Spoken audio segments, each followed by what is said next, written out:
And I'm gonna start with the truth. Truth. I've said it numerous times. I've traveled all over the world, numerous states throughout the country, and all these places I've traveled, and all the things have in common. They don't give a damn about us, black folks. That's from my man 334 Bama Boy. Thank you for the contribution to the show. Much love, my brother. They show all these commercials and all this BS about stopping racism. Exactly. News flash. Racism is nothing new, and it's what the country was built on. Keep your punk ass commercials to yourself. Again, thank you, Jungle. I'm up. Damn. Excuse me. I totally apologize. Thank you, 334 Bama Boy. And it's just, it's exactly what he's saying. People act as if, okay, here's my guess, and I'll stop right here. What's good, my brother? How you doing? Hello? Hello? Hey, we got you. How you doing, brother? All right, bro. I'm okay. All right, thank you. Cold, but I'm all right. All right, my man. Thank you for joining the show. We have live on air one of the dopest producers, 50%, well, a part of one of the dopest production teams in all of hip hop. Anybody who knows me knows that I'm a gigantic hip hop fan. I like to prefer to these guys when me and my buddies are talking to you as your favorite producer's favorite producer. Part of the Beatminerz. Mr. Walt, welcome to the show, and thank you for lending us some of your time. You're in the building, man.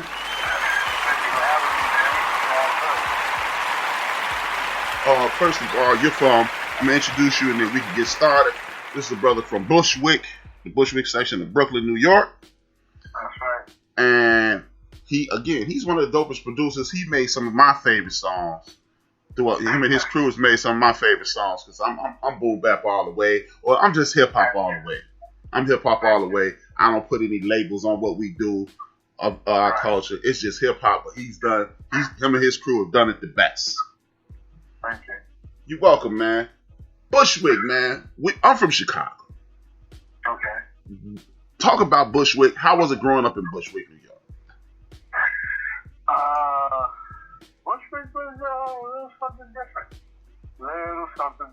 It was, it's regular Brooklyn, but, you know, our area is predominantly a Spanish area, but, you know, we still had our little hood things here and there and stuff like that, but, it's a little different. It's an experience. I'm still in Bushwick. I'm still in the house that, me and Eagle was born in and stuff like that. So we're still here. But, we've been here for a long time. That's super dope. How did you guys pull that off, man? You still live in the same house that you were raised in the neighborhood you were raised in, with all the success you have. Talk to me about that, bro. The whole thing that we're doing, the music thing, we just treat it as a 9 to 5. Like, we never made it bigger than what it was. I mean, you have little perks here and there, but this is how we pay the bills. This is how I put my son through college, through hip hop. So, we treat it like a 9 to 5. Man, that's super dope, man. I mean, right. So, first and foremost, congratulations on your son being, putting your son through college. Because not enough of us can say that. Not enough of us do that enough, and some of us don't even have the ability to do it. So anytime I see a brother or a man in general that stepped up and did that, congratulations, man.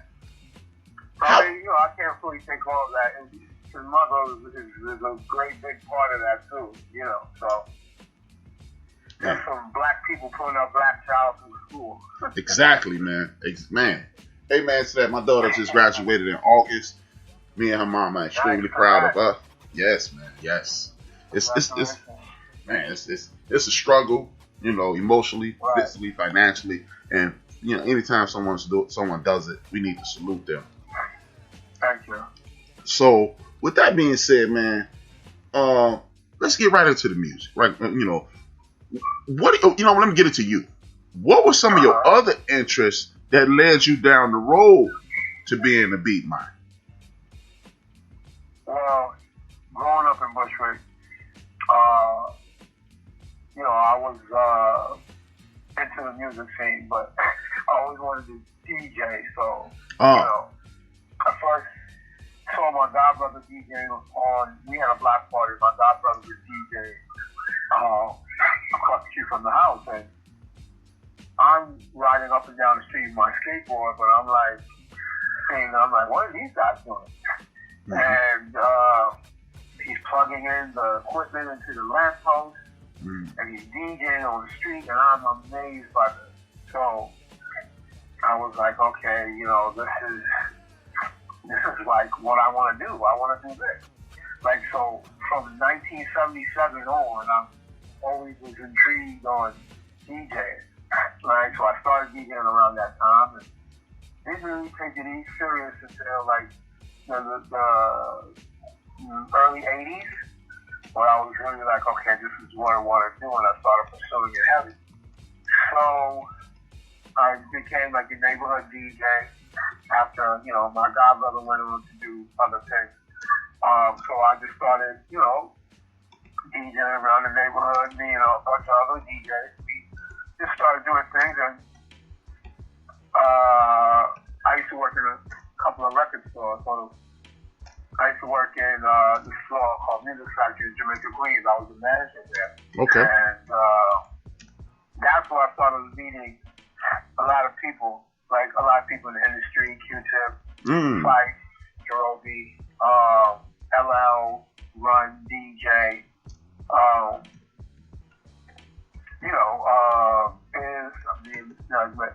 I developed a lot of relationships with these people through that record store. Okay. So I was dibbling and dabbling in the production, but I didn't really take it seriously, So one day, the light from Stephen Sonic, he came into my, we were cool because he lived in Bushwick too, but he came into this was 1988, he came into my store and he said, yo, Walt, you gotta listen to this tape. So I said, who is it? He was like, I'm not even gonna tell you, but you gotta listen to this tape, man, you gotta hear this album is gonna blow your mind. So I said, okay. He's in a black cassette. So he gives me the cassette. I play the cassette. The cassette It Takes a Nation of Millions to Hold Us Back. Public Enemy. So when I heard the cassette and I listened to the whole album, I said, this is what I want to do. I want to do production. And that's when I just locked it down. After hearing that album changed my life. So every time I would see Hank, if I would see Hank Shockley somewhere, or if I would cross paths with Chuck D, I would be like, you know what, you changed my life up. You guys are the reason why I'm here. That's super dope. That's dope. That's super dope. So I was always into buying breaks and stuff like that, and we never used to call it break beats. Mm-hmm. We used to call it uptown, because we had to go uptown to go get them. You know what I'm saying? We had to go uptown to go get the break beats. So we used to always call them uptown, and I was always into that. You know what I'm saying? I was always into buying breaks and stuff like that. Like, when I was a younger kid, I spent so much money on just buying 45s and walk this way, Harrison, because I will wear them out.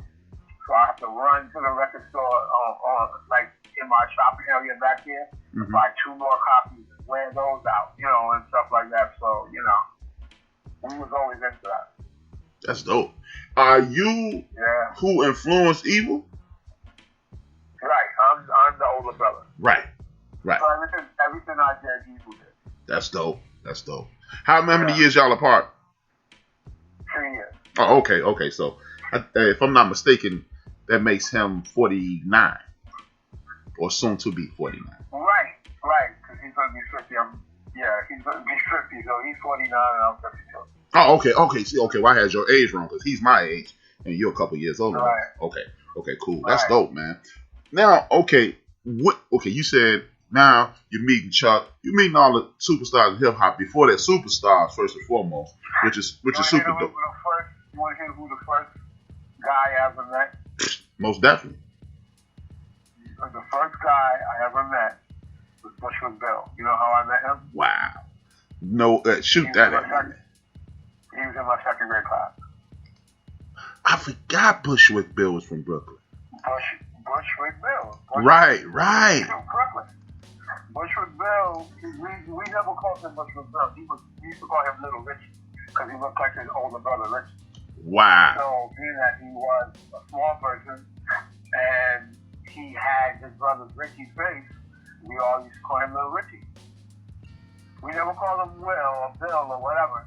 We called him Richie, Little Richie, because he looked like his brother. That must be some universal thing, because it's this cat in my neighborhood. Him and everybody, all of his brothers, his oldest brother, they used to call him Woo. His younger brother, William, and his younger brother, Keith, are known as Woo. Right. If they all in the same room, we're going to be confused someday. Right. But yep. So then, when I worked at the music factory, I met majority of white.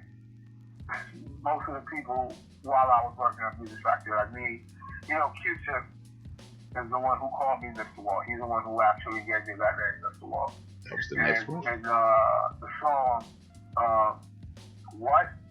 There's a line that says, "What's Music Factory without Mr. Wall?" That was me. Wow, now that's dope. You history. Yeah. So I met De La.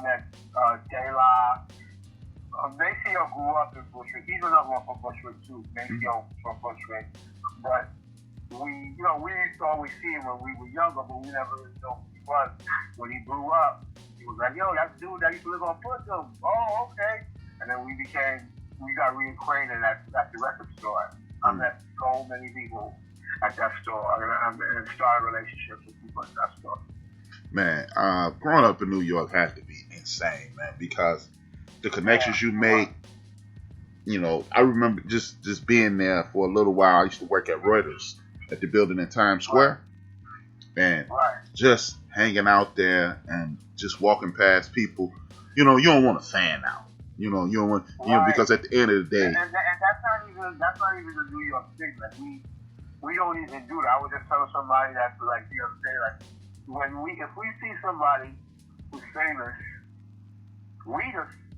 you're just a regular person. Right. You know what I'm saying? And that's the regular New York thing to do. That's dope. Because it was insane. I'm walking down the street, like, once I was somewhere and Chubb Rock just started talking to me. Right. And I'm like, "Hey, what's up?" I'm really in my head, I'm fanning out. But I have to keep my cool because I'm like, "Hey, he's still a dude." And if he's just talking to me, that means he's just chilling and he don't want to talk about being Chubb Rock. So. Right. I mean, some of them go a little extra with it. Like, I remember, when LL was, like, going, like, he was on his way. Mm-hmm. Right? Like, Figure and Dapper is out and stuff like that. So he used to walk around Jamaica Queens with his bodyguard. So we thought that was a little extra because you're from the hood and you're from around here. You walk with your bodyguard was a little unnecessary. But that's what he used to do.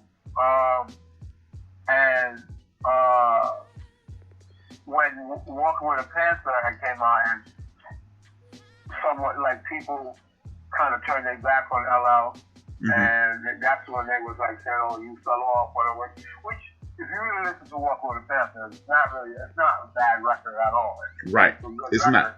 There was just too many songs dedicated to women on the album, but he humbled himself. Walking around Jamaica just by himself, and people liked that. And of course, he was in the process of recording Mama Said Knock You Out and stuff like that. But people have appreciated that because he was like, "Yo, you're from our hood. Like, you don't need all that extra Hollywood shit. Like, you're good the way you are." You know what exactly. I'm saying? So, right. I always assumed that you guys were part of the boot camp clique. Obviously, I was wrong. But how did you? We laid the foundation for boot camp. I just have a thing. I'm not gonna, like, Buckshot was kind of the head, and I can't be in no type of thing where he's the head. I just can't. I can't do that. I can't do that. Okay. Yeah. How did that relationship develop?